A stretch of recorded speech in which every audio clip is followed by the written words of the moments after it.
오니로부터 자신의 소중한 이들을 모두 잃은 지주들, 그리고 인간에게 받은 상처로 오니가 될 수밖에 없었던 12개월.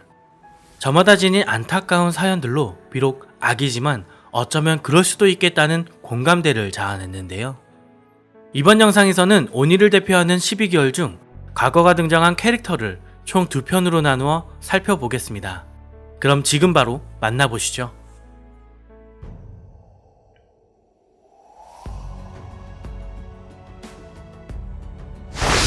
첫 번째는 전하연 6, 쿄가이입니다. 작중 12개월로 돌아가기 위해 피기어를 탐하는 과정에서 그의 과거는 밝혀졌는데요. 소설가가 꿈이었던 그는 언제나 주변에게 재능을 무시당했습니다. 오니로 변한 후에도 소설가의 꿈은 미련으로 남았지만 이 또한 편집자에게 시시하다며 전부 쓰레기 같다는 평가를 받게 되죠. 거기에 더해 취미인 치즈미마저 조롱거리가 되어버렸습니다.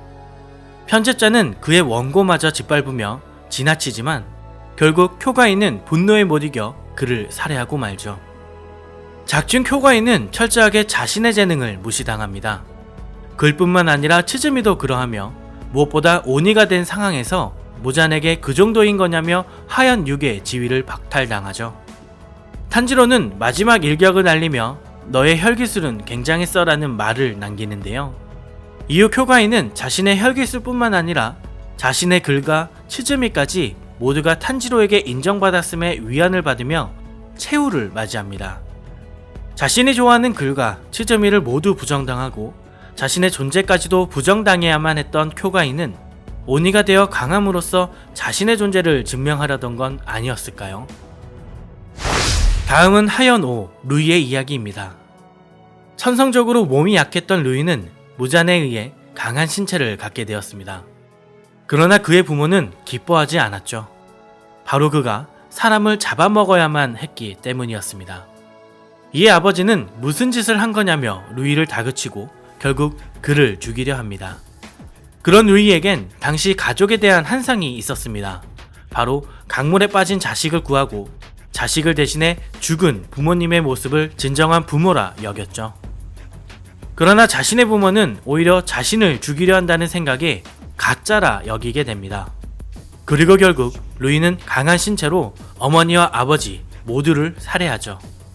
그러나 숨이 끊어지는 그 순간에도 어머니는 튼튼하게 낳아주지 못해 미안하다는 말을 전합니다. 그리고 아버지 또한 사람을 죽였다는 죄를 함께 짊어지기 위해 함께 죽기를 결심했던 사실을 깨닫게 됩니다. 그러나 루이는 이를 외면했던 것이죠. 루이는 오니가 되길 원했던 것은 아니지만 건강한 신체를 원했기에 무잔의 구원에 응했다고 생각합니다. 그리고 이것부터가 자기 합리화의 시작이었죠. 오니로서 강한 신체를 얻는 대신 인간을 먹어야 한다는 사실을 외면한 것입니다. 그리고 무엇보다 자신인 정한 기준으로 부모를 바라보며 그가 저지른 살인은 지나친 행동이었습니다. 거기에 부모님의 진정한 마음을 이해하지 못한 자신을 또다시 외면하죠. 이후 오니들과의 슬픈 가족놀이도 비슷한 모습을 그리고 있습니다. 가족이라는 미명하에 자신의 기준에 맞도록 편집하려 하죠. 그러나 충족되지 않는 공허함에 점점 더 스스로를 잃어버리고 맙니다. 작중 루이는 최후의 순간 탄지로의 따스한 손길에 자신의 진정한 속마음을 내보입니다. 바로 부모님께 사죄하며 용서를 고한 것이죠.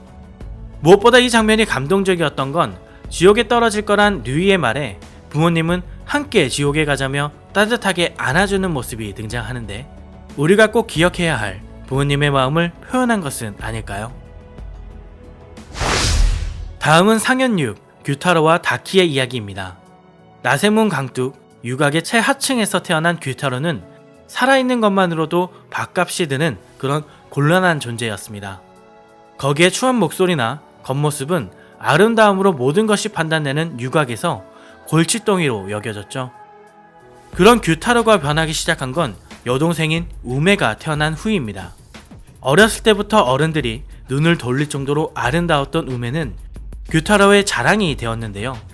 이어 더불어 자신이 싸움에 강하단 걸 깨닫고부터는 어깨일을 시작하며 자신의 추한 외모를 자랑스러워하는 한편 아름다운 여동생이 있다는 사실에 열등감에서 벗어날 수 있었죠.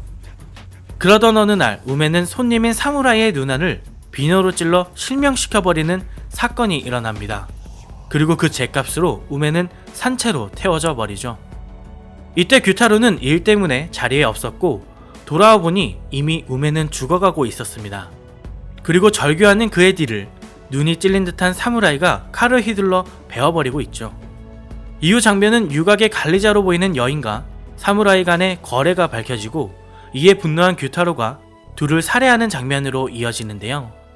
죽어가는 우메를 안고서 이야기하는 규타로의 대사는 참 안타까운 마음이 절로 나옵니다. 그리고 이런 절망적인 상황에 도우마가 나타나 피를 나눠주며 자신처럼 상현의 오니가 될 수 있겠냐는 질문을 던지는 각오가 그려졌죠. 규타로는 몇 번을 다시 태어나도 반드시 오니가 될 것이라 이야기합니다. 또 다른 행복한 녀석들을 용서할 수 없다며 반드시 빼앗아 가로채는 규타로가 되겠다고 다짐하죠. 사실 규타로의 각오는 조금 이해가 되는 면이 있습니다. 계속해서 생존의 위협을 느끼며 스스로 목숨을 지켜와야 했고 의도적으로 태어나기 전이나 후에도 여러 번 죽을 뻔했던 사연은 말로 표현할 수 없는 안타까움을 가져오죠. 그러나 개인의 불행과 고통이 타인의 삶을 좌우할 권리는 없다고 생각합니다. 분명 그에겐 따뜻한 손길 한번 닿지 않았지만 또 타인에 의해 언제나 상처만 받아온 그였지만 그것이 타인의 삶을 무너뜨릴 이유가 될 수는 없죠. 그리고 그런 규타로에게도 행복감은 분명 존재했습니다. 바로 우메라는 존재죠. 우메는 오빠를 추하다고 생각하지 않았으며 끝까지 오빠와 함께 하려 합니다. 왜냐하면 둘이 함께라면 충분하다고 생각했기 때문이죠. 아마도 작가는 계속되는 불행과 더불어 인간에게 상처를 받아오며 살아와야 했던 그 누군가를 위해 규타로를 그렸던 것은 아닐까요?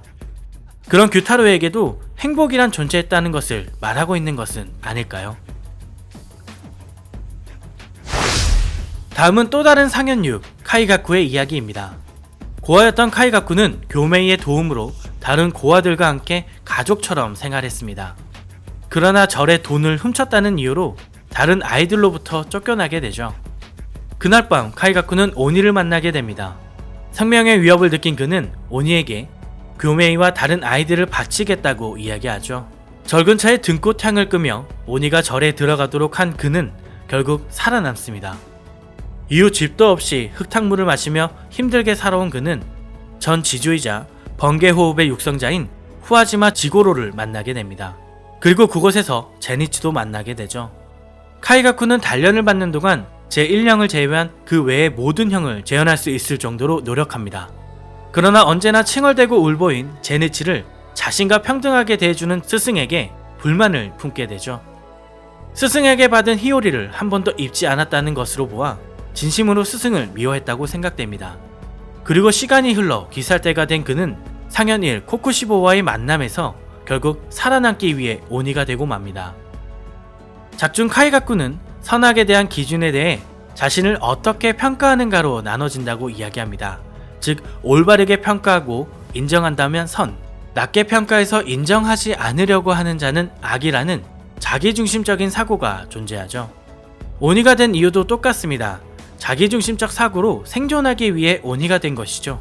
또 어린 시절 고아의 친구들과 교메이를 오니에게 바친 것도 같은 상황의 반복입니다.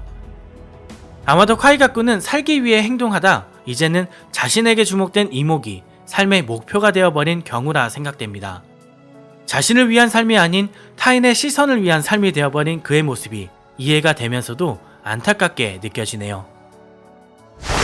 1편의 마지막은 상현사 한탱구의 이야기입니다. 인간이었던 한탱구는 여러 장애인을 돌봐주던 어떤 사람에게 신세를 지고 있었습니다. 그러는 한편 그의 재물을 조금씩 훔치기도 했죠.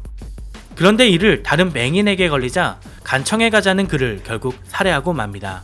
결국 모든 사실이 드러나고 간청에 불려간 그는 악질의 범죄자였던 사실까지 밝혀지죠. 그럼에도 불구하고 그는 자신이 아닌 자신의 손이 멋대로 움직였다는 말을 합니다. 즉 자신의 탓이 아니라는 것이죠.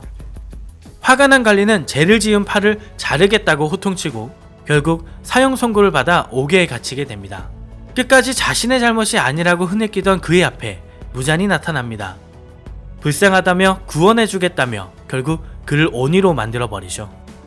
오니가 된 그는 자신에게 사형 선고를 한 관리를 죽이려 하지만 그는 죽기 직전 네가 지은 죄는 사라지지 않고 언젠가 그 목숨으로 속죄할 날이 올 것이다 라는 말을 남깁니다. 자신의 의지와 상관없이 손이 움직여 무언가를 훔치고 누군가를 죽인다라. 솔직히 믿기지 않지만 불안정한 자아라면 존재할 수 있다라고 생각됩니다. 그러나 오니가 된 후에도 자신은 약자이며 보호받아야 할 존재라고 인식하는 모습에서 철저히 피해자 코스프레하는 악인의 모습이 생각났습니다. 수없이 많은 도둑질과 살인을 해오며 최소한의 죄의식조차 없어 보이는 그의 모습에 진절머리가 나면서도 크게 분노하는 탄지로가 이해가 될 뿐이죠. 정말 무자는 한탱구의 모습에서 무엇이 불쌍했던 것일까요? 그저 이용하기 위해 던진 말이라면 그 또한 굉장한 죄를 짓고 있음은 틀림없어 보이네요. 오늘의 콘텐츠는 여기까지입니다. 시청해주셔서 감사합니다.